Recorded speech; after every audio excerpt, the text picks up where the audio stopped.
My name is Matt Klinger. I'm joined by Nick Belchev and Juan Alonso, and we are so fortunate to be spending a portion of our evening with Dr. Chris Dickey, all the way from Washington State University, so far away from us in person, but so close to our hearts this evening. How are you doing today, Chris? So far, so good. The heat is on the downward turn, thankfully. So I'm smiling. We'll take that smile, and I guess I hope it stays the rest of the time. Juan, you want to start us off? You wanna ask a big question, and I can shut up for a bit. Yeah, absolutely. So, Dr. Dickey, it's again, a pleasure to officially meet you. Something I've been thinking a lot during this whole pandemic is, the idea of like experimenting with finding like the right path for you, right? Whether that's, as a student, whether that's ultimately a performance path or, realizing that the education path is what you're really after. How would you, sort of guide a student through that process? Would you say, it's something that you have to like experiment, like start maybe off on the music education path and see if it, if it really convinces you that it's for you, if you grow to love that, or, if you recommend going vice versa, or just, undertaking any performance responsibility you can, and then, realizing that's really what you're all about, or, just how you kind of juggle all that thinking in a young student's mind. Well, when a student comes to me, I often, the type of student I get, they sometimes think music is just this type of path, but as we know, it can look 101 or a million and one different ways. I just have them try a little of this, a little of that, because kind of as you just said, sometimes you learn through self-discovery what speaks to you a little bit better, or hey, I'm really good at this, or oh, I really don't want to do that. I have a lot of students start music ed, and I have them do jazz doubling if they can, or learn to play trombone if they're a euphonium player, or if they're a tuba player, do some type of doubling. It's because it's this is one of those possibly aggravating responses. There's no like how-to book, to how to help people navigate that path with what it looks like, and I try my best to like really put them in the driver's seat of taking ownership of what their path is going to look like. And sometimes with students coming in, especially when you're 17 or 18, like that's a huge they feel that's a huge responsibility. Whereas a lot of other things they've done as a student, they've just been presented to like, no, we go to this class now, no, the bell has rung, we go here, we do this, we shepherd around the school and do this, that, and the other.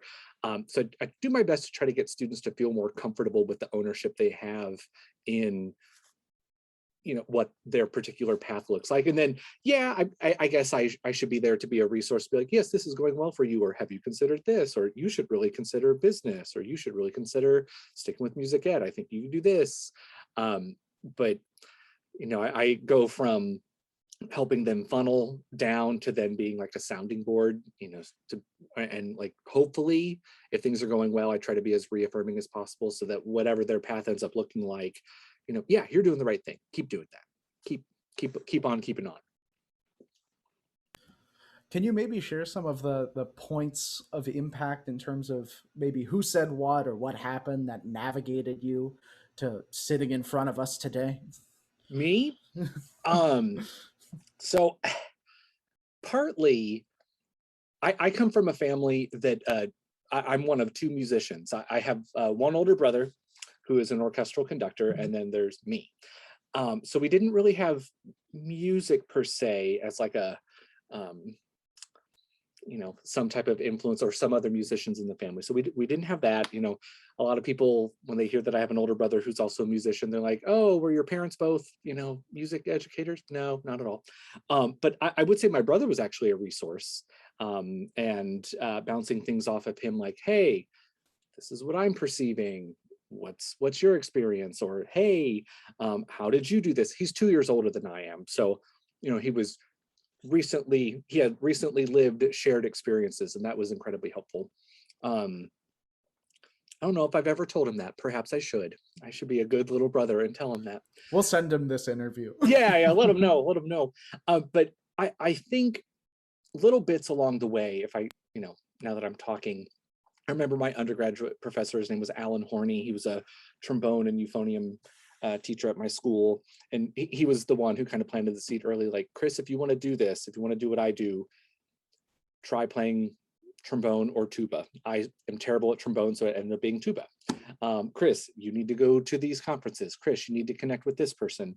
And I'd say he sort of planted the seeds early on about how proactive one needs to be in cultivating opportunity. And sometimes you're in the right place at the right time, and that's lovely. I love when that happens to me. I also love it when it happens to people I care about. And I want my friends to do well, and I want people to do well. But other times we have to be like really proactive in cultivating opportunities. And I think my undergrad prof really got me thinking about that. And then of course, John Manning for my master's and Rex Martin for my doctorate, they were also helpful in like, yes, you're doing this stuff. Now let's keep working on this, X, Y, and Z. So my brother and my undergrad professor, they were, on equal footing here. That's cool. I've never said that out loud, I don't think, but. This is a monumental interview for you. Oh, good. Everything's 10 minutes in and everything's coming out already. You just maybe elaborate more and maybe create some tangents in what you were doing at the time, especially thinking forward in higher education, what you were doing at the time and what you would tell undergraduate students to do right now. Is there anything different? Is it a lot of the same?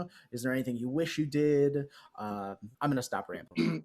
I think related is because I was a euphonium player for a long time, almost exclusively, and I just had to be told, well, your options are military career, or you need to start doubling on tuba. And being an openly queer person, growing up in the late 80s and early 90s, the military was, I never considered a military career a viable option for me. I just, in full disclosure, never aspired to do a military band career because of all that represents and their history against queer people. Things have changed, but I still, didn't feel safe approaching that. But I knew that I needed to double on another instrument. So I just really, straight up invested the time. I think people think, oh, I do, dabble here on trombone or tuba. Like, I dove in. So like my advice would be spend hours, like commit hours of your week to learning the thing, and try to bring as much of your primary to the double so that eventually they become a similar person. And then what was the other bit of advice? Doubling. Oh, and teaching. Like I can't emphasize that enough. Like I started teaching lessons, I think, my sophomore year of college, because I went to Eastern Illinois University, and there were lots of like smaller, public band programs in the area that were thrilled that, oh my gosh, you have a car, you come teach our people. Yeah, I would. And I always found that through teaching, it kind of helped cement things more in my mind. I didn't know it at the time that was happening. I didn't start making those connections until I was like in my mid-20s. Like, oh, I did get better at that because I practice it and then I talk about it. Oh, okay, here we are, we're good. So it's teaching. What happens a lot with people who want to, get a higher ed job is they go through, they get a DMA, and I'm like, oh, so, have you taught much before? Well, not really. Like, oh, it seems like an opportunity missed. So yeah, go ahead and do the doubling, spend the time, but also spend the time teaching. It leads to being really busy, that's for sure. But ultimately it's like things that you love or things that you want to do. So I think it's worth it, really worth the investment. And I would drive that home. I do drive that home to students. And yeah, I kind of stumbled into the teaching thing, but maybe I wish I had gotten that advice earlier, maybe. Yeah, because I sort of stumbled into it like, oh, blah, blah, blah. Do you want a teacher for a band camp or for lessons throughout the year? But it worked out, I think. Great. You recently wrote an article for the ITEA Journal and gave a presentation at VTech, which I'm assuming will be archived on the ITEA website in the near future, regarding inclusive practices at higher education. Could you discuss what inclusivity looks like to you in higher education? Yeah, it's one of those things where inclusive pedagogy and being an inclusive or promoting an inclusive mindset, there's no how-to book. If it were easy, And if that existed, we could just, share it and go about our ways. I found, I think that inclusive teaching looks like it's intentionally malleable to speak to what each person needs. And we do this a lot in private teaching. Like, a player is going to sit down and start playing the first movement of the Gregson Concerto. Well, yeah, we know the piece, we hear things that student can work on, and we kind of customize our tuba specific pedagogy to that person. We do that already, but inclusive pedagogy gets us looking at who the person is. And I think that's a step that people can make, should make, really need to make. And that involves people like getting to know people on a slightly deeper level, trying to put themselves in their shoes. A lot of times we think about the phrase like lived experiences, try to think, gosh, what about this 18-year-old who's coming to me from a small rural town, first generation college student, and we could go on and on. Like, that person's coming to you with a dramatically different set of circumstances and lived experiences than me being 36 and all the stuff that I've gone through. So it's being intentionally malleable. I think inclusive pedagogy looks like this ever-moving landscape because it's responding to each individual person.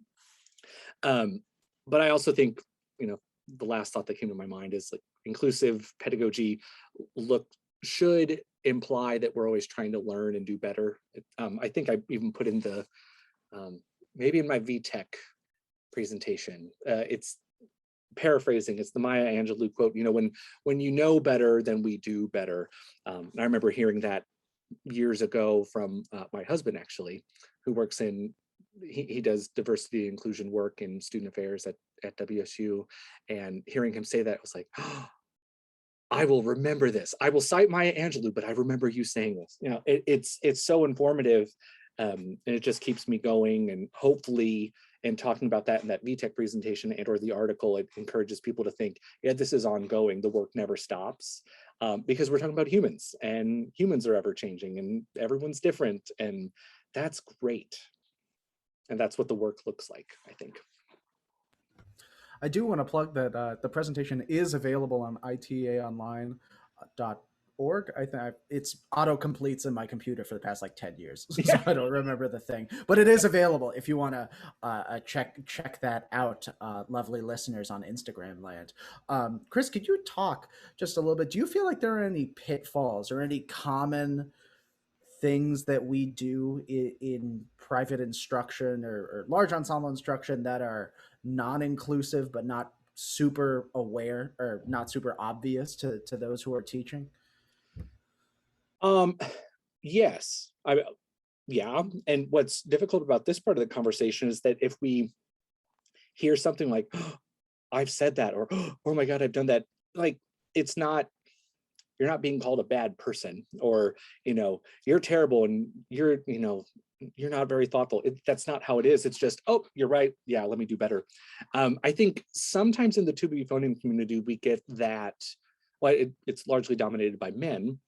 There is talk about like, man up, play like you have a pair, that type of language that I've always heard before.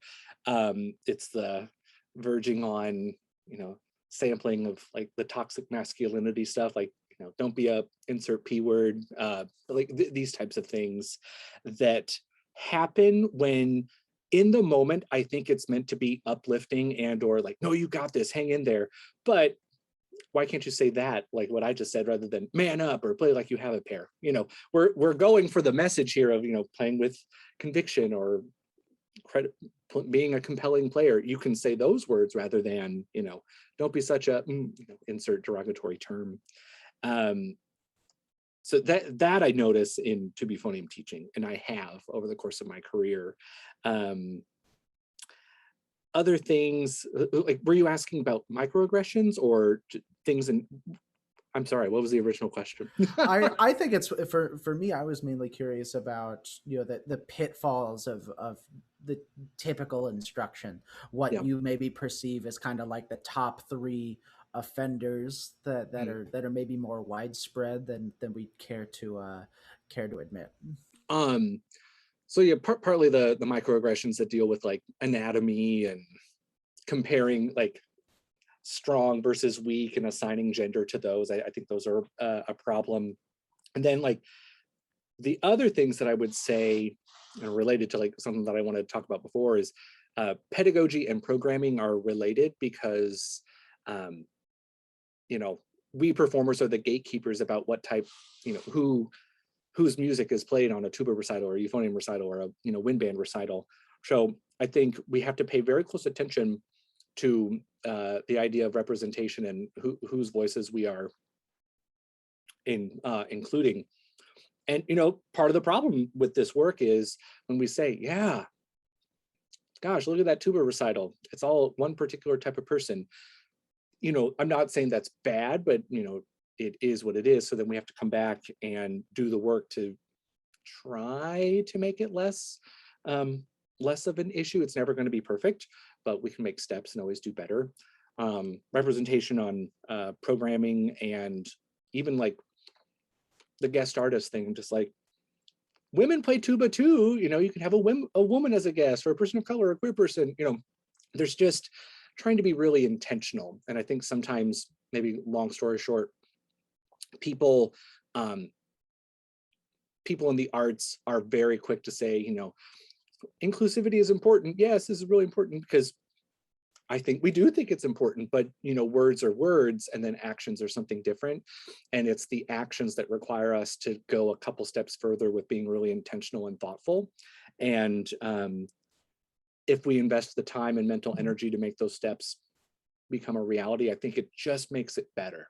It makes it a lot better. And I have seen significant change in the tuba euphonium community over the past year, I'd say, especially in terms of representation of like guest artists and whatnot. There's still a lot of work to be done for literature, for sure. But, you know, it's an ongoing thing. I think that's about it.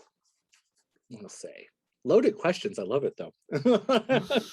Yeah, definitely. You know, you transitioned so well into the topic of repertoire and commissioning and new music, and you've done a lot of work in diversifying the repertoire already. Recently, correct me if I'm wrong, but you were awarded, was it a grant where you've got, I think, 3 new pieces coming in the works, Yep. as well as that's going to be on a CD coming up. Yep. Yeah, so there's that. Could you just give us a little history on how you got involved with the commissioning of new works with brand new music to begin with? Well, it was like a couple, when was this? Like 2016 or 2017. It coincided with when I started doing more diversity work within my job here at WSU, and then my husband took on more diversity work with his role. And I stepped back and I was like, gosh, oh my gosh, this is a problem. I think I've only played 2 pieces written by women. I've never done that. You know, just really looking at what was happening with my own programs, with programs students were playing, and then of, you know, colleagues and you find people, you know, what music is being programmed. And part of the issue is, okay, well, there are pieces written by underrepresented composers. Let's make an effort to program those works. Great. And then the problem that I ran into is like, okay, like I love the Elizabeth Raum romance. Okay. I'll bet there's a lot of other opportunity out there for other, you know, women composers to write music. So let's commission those people. Let's be intentional with diversifying who is writing for tuba. And that led to that grant where it's like, okay, we acknowledge this is a problem, so we need the music to exist. Well, that comes at a cost. You know, you can't just be like, hello, underrepresented person, please. I mean, come on, we need to pay every composer for their time and talents. And that's where the rubber hits the road. It's like, oh, we have to have dollars for this, because we can sit around and talk about how important it is. And I thought, okay, I have access to this funding opportunity through my university. Let's just do this. And God, it was a long grant. It was like 20 pages. I'm like, oh, I haven't, I haven't typed anything this long in forever. Like, what is, oh, I'm sweaty. Like, what's happening? So it was just about being intentional. We know the problem exists that for the tuba and euphonium, the repertoire needs to be diversified. So let's go have diverse people, contribute to this pot of repertoire. If my husband were here, I think he would say, well, yeah, you have to have action items, because that's a lot of diversity work, is that we can sit around and talk about how certain things are problems and like really be in agreement. And if we walk away from that meeting without actually having, a checklist of things to do, then we just had a really good therapy session where everyone sat in a circle and talked it out. It's like, well, that's part of it, but then what are the action items? And when being in a position like I am, I thought, okay, let's try to make something happen, and hopefully that encourages others to keep doing something similar. We'll see, time will tell. And I also think part of the thing with commissioning is that I love it when music has legs. It's a problem if we commission a piece and then it receives its world premiere at an iTech and then it's never played again. It's like, okay, cool, great, but then let's go back and program, blah, blah, blah, blah, so and so. It's like, well, that's a problem. So I'm trying to get at that. And I don't know how that message is received. I'm not trying to sound like, I know everything, I am amazing, do what I'm telling you. I don't want that. I don't want to sound like that. But hopefully, with the ball in motion, we'll keep seeing more and more diversified repertoire, because it's being done intentionally. Like, yep, this is important, and here we go. Let's do this thing. Yeah, great. So I had a similar question, when you were talking about just the variety of different students that walk into your, office, into your studio. You mentioned, you may have some people from small rural towns, right? Or some people from big cities, very diverse experiences that they bring to the table. And so what I'm wondering is, through this pandemic, we noticed that, everyone was going through individual things during this time. We were all coping with it in different ways, various ways. And so what I'm wondering is how you recommend approaching, the idea that, yes, first and foremost, you are a tuba euphonium professor, right? But knowing when you should venture out of that role and, become more than that, become a mentor, dealing with mental health things, or just making sure your students are all right, but just drawing that boundary and knowing where where it's okay to step in, and when it's if you have any insight on that. Yeah, I think it starts with how your earliest interactions with people, even whenever they email you, or especially whenever they're on campus and start studying with you. It's like, what can you do as in the teacher role, because they're looking up to you, they for sure are. What can you do to be relatable, be outright state that what your values are, teaching the whole person. Yes, our lessons are on tuba and euphonium, but I'm also teaching this person called a human, and that's going to be what it is. It's going to look different from person to person. But in terms of making that known, I think people know what they are like internally, and sometimes those trickle out into how we act and what we say. But sometimes it just bears repeating, no, this is important to me. It's important to me when you study with me that you feel like you can be the authentic version of yourself. And sometimes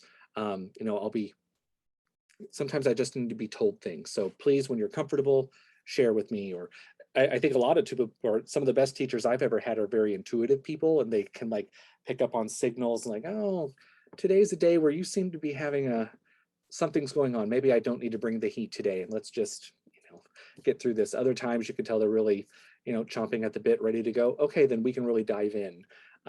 So it's that malleability factor that's important for teachers. In terms of drawing boundaries, I guess I've been fortunate that in my role as a mentor, being willing to step into that role, because it's just almost inevitable with what we do. I've never been in a position where I felt like someone had crossed a line.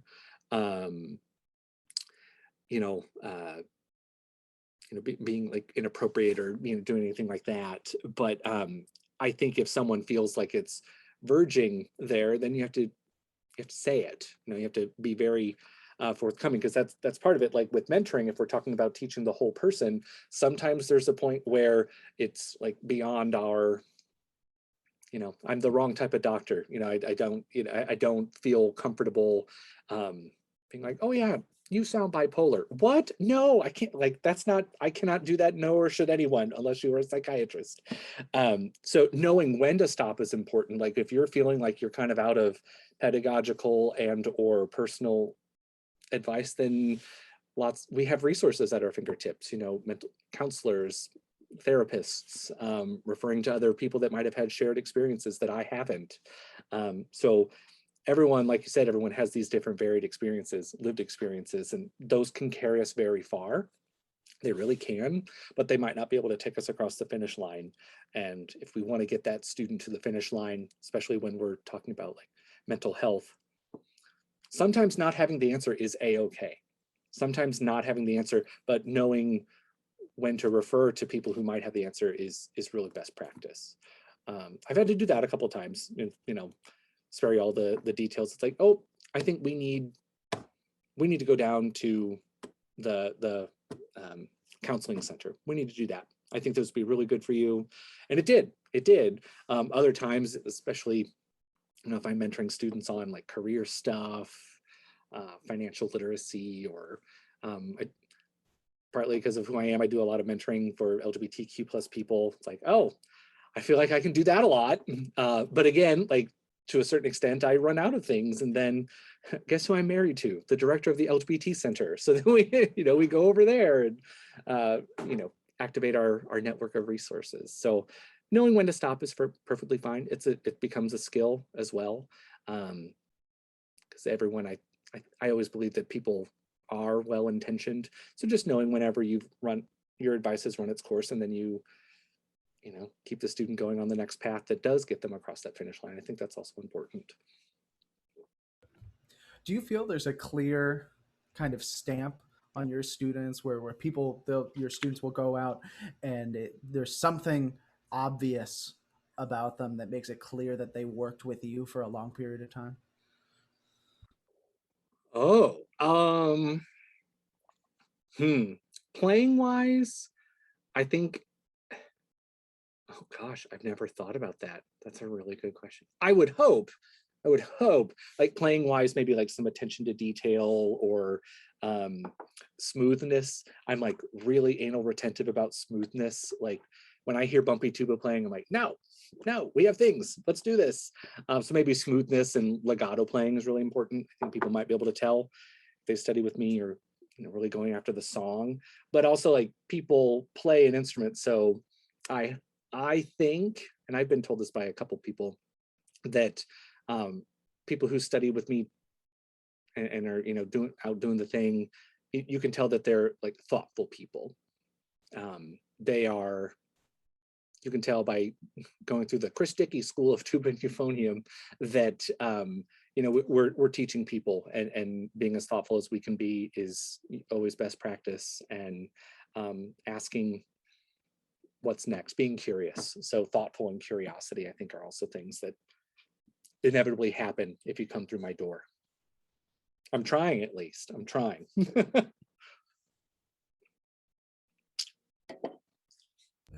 Great. Could you discuss how you became the chair of the Washington State University President's Commission on Gender Identity / Expression and Sexual Orientation, and the responsibilities that come with that position? Yeah. It was, I don't know, like 3 or 4 years ago. I just got a system-wide email from from the commission, who at the time it was chaired by my friend Amber, and they said, "Oh, we're recruiting new members." And I was like, "Oh, okay." I mean, because what happens a lot of time is that we get into our own little groups. Like I teach tuba euphonium, here I am in my studio, blah blah. It's very easy for that to happen. But just seeing that opportunity associated with someone that I knew was really eye-opening, and I thought, okay, fine, I'll apply and just see what happens. Got on it, and at the time that I started, they were about to go through like a leadership change. And I thought, oh, well, I'm interested in maybe some type of leadership role. So the membership coordinator position was open, and I helped with recruit new members. And then unfortunately, my friend Amber left for a different job down at a school in California. So someone else became the chair, and I was like, I'll be the chair elect. So I just kind of like fell into some things. But what I'm understanding, because today is my first official day in this role, yay, July 1, we meet once a month as a general assembly, and we talk about things that could be changed with current policies, things to advocate for. It's not just focused on faculty and staff, it's students, and graduate and professional students are included too. And so the good thing is it's system-wide, and whenever you toss out that question, you're like, oh my gosh, yeah, that person over at that campus in that particular program, they said this. Oh, that's really good. We should work on that. So in kind of throwing things out there, what can we do better to especially speak to the needs of LGBTQ plus people system-wide? I then, as chair, try to come up with action items for our subcommittees. We have subcommittees that are focused on like visibility, mentoring, and I'm a bad person, retention. I think that's the other one. I might be changing the names because I'm forgetting what they actually are in the bylaws. And so then I give them action items and let the subcommittees get to work to come up with like specific things like, yep, we changed that. We changed the signs for gender inclusive bathrooms in that building. We got rid of gendered language here. We did this and this. So I'm a facilitator, which is great, but I also come to the table. I've got a running Google Doc of things that grind my gears, and I just like to change. Sometimes change is slow, and I've grown more and more comfortable with that. Like, okay, yeah, this is going to take like 12 months, 18 months. Other things are like not glacial, and they can happen pretty quickly. So I'm just trying to balance that and figure out what's a short-term goal, what's a midterm goal, what's a long-term goal in that role. As I've learned, what might be a small thing to me could be a very big thing to someone else. So I'll do what I can, and sometimes I just need to be told. I've told people that already, like, just be really forthcoming. I can't read your mind, especially on Zoom. Just speak plainly, tell me what you want, and I will help you, and I will do my best. So it's early. I mean, yeah, day one, and plus nothing's really happening over the summer. I anticipate like really diving into the role in like the middle of August when contracts are, when we're back on contract, and I don't know, I get confirmation of our budget for the commission, because then I can start spending our money on programming and inviting guest speakers and all that stuff. So yeah, I'm really looking forward to it, because I kind of made a decision a couple of years ago. It's like, all right, it's time to step up and do some work. It's time to, lift people up. It's time to do what you can. So it's just comes with the job. Time to do some stuff. That's really exciting. I do have a follow-up question about the committee's reach itself. Is it limited to the Washington State University system, or do you also do community engagement? We can, and we have. It's not a no, it just depends on what is happening.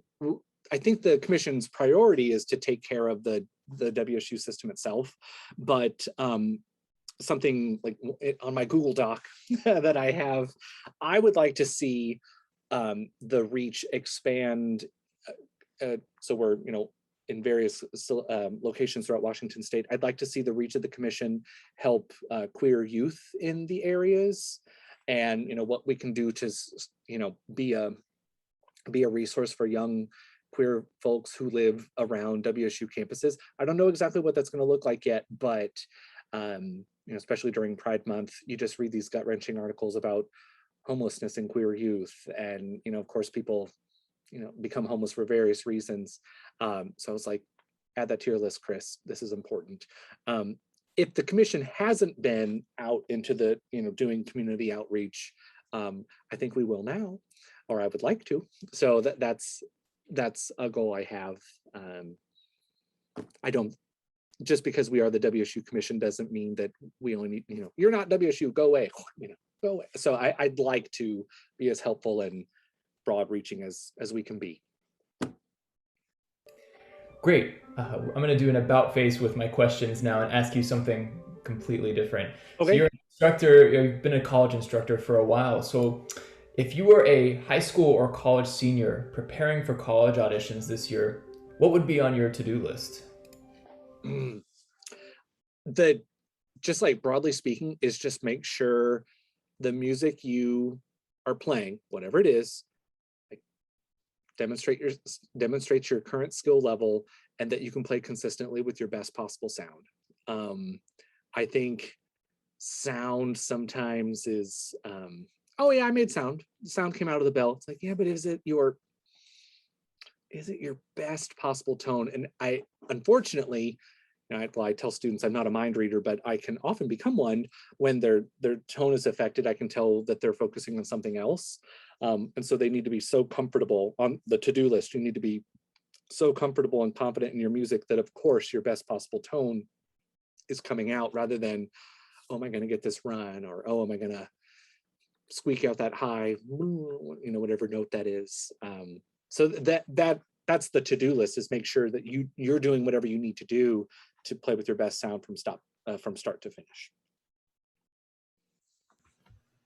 And if that means not playing a certain piece, then fine. Substitute it with something else. Yeah.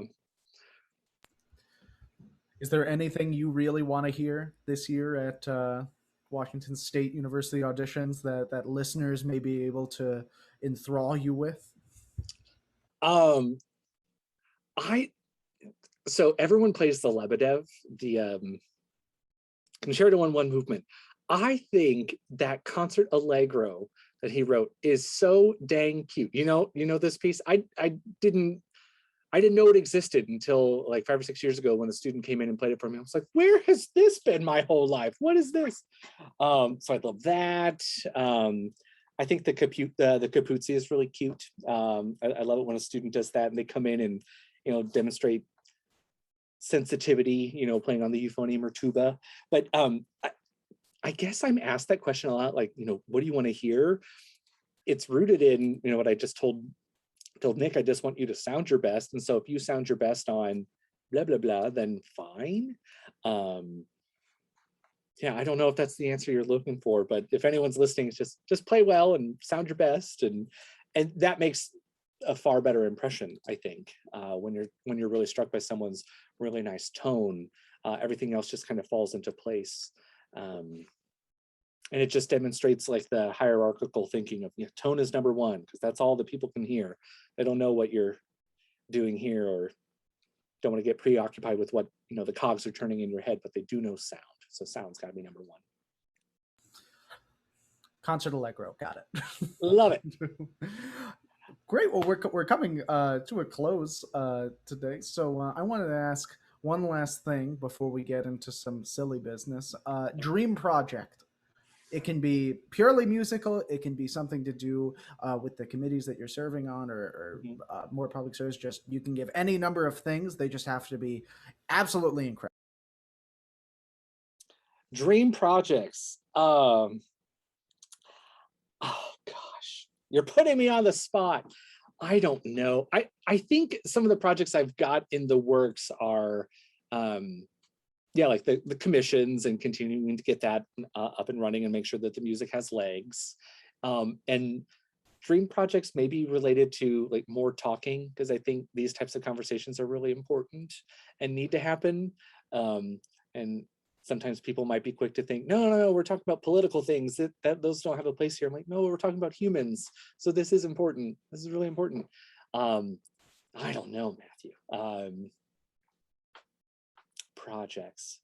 I just finished another one. I got to start editing stuff, so that's going to be more diverse repertoire and things like that. But so much of the stuff with like the President's Commission is new to me, because in faculty land we just get so used to doing the teaching thing and going out and playing gigs, and now I'm at the head of the ship. Oh my gosh, what am I going to do? So I have a couple of those things, like the outreach things that I talked about with Nick, and I would consider that a dream project just because of how much of an impact it can make on up and comers. I think it's just so important. Everyone needs to be cared for. Well said. Well, we like to close things up. Not that this past 45 minutes have been incredibly inspiring and thoughtful and all that, but we're gonna do some silly things Okay. for the next 5 minutes. So we always finish one of these lovely discussions with the TECS lightning round. This week we are sponsored by Quiznos. Thank you, Quiznos, for lending your support to these four inane questions. Basically. Yeah, anyone can ask, or all of us will ask, just a little short question. Can be anything you want, as silly as possible. I will go first just to demonstrate to you three. If you could be any bird, which bird would you be? Penguin. I'd be a seagull. One. I'm gonna go with pelican, even though penguin was my first choice. We can both be. There's more than one penguin. One. It's not just the one in the Bugs Bunny cartoons. Wait, so sorry, I forgot. I would be a bald eagle. Happy 4th of July. Nice. Nice. All righty. Juan, your lightning round question. All right, so I need to binge watch some more Netflix shows. So please, favorite Netflix show currently that you recommend? Let's go with Nick. Maniac. I'll say Ozark.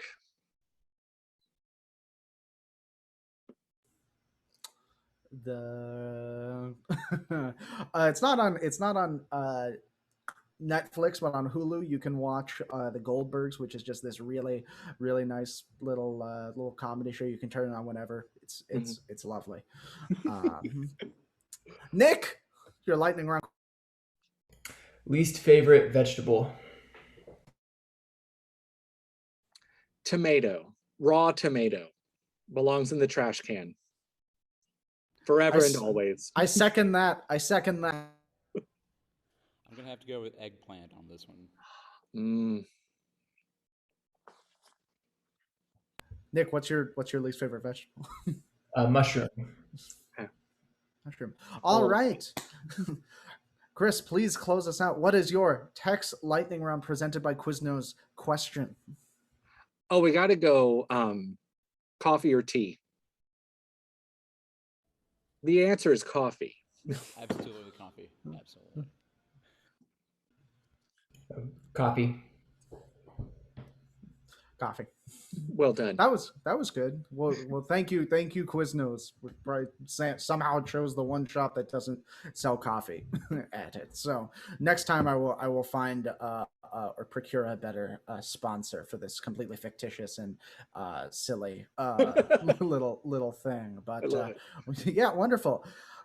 Dr. Dickey, thank you so much for your time this evening. It was an absolute pleasure to pick your brain on these things, and we can't wait to check out the CD you just finished, and then the CD you're going to record, and then the pieces that you're doing, and all the work you're going to start in August. It's going to be spectacular. So thank you for sharing some of this with us, and thank you to Instagram Land for joining us. We hope to see you all real soon. Yeah, thanks for having me.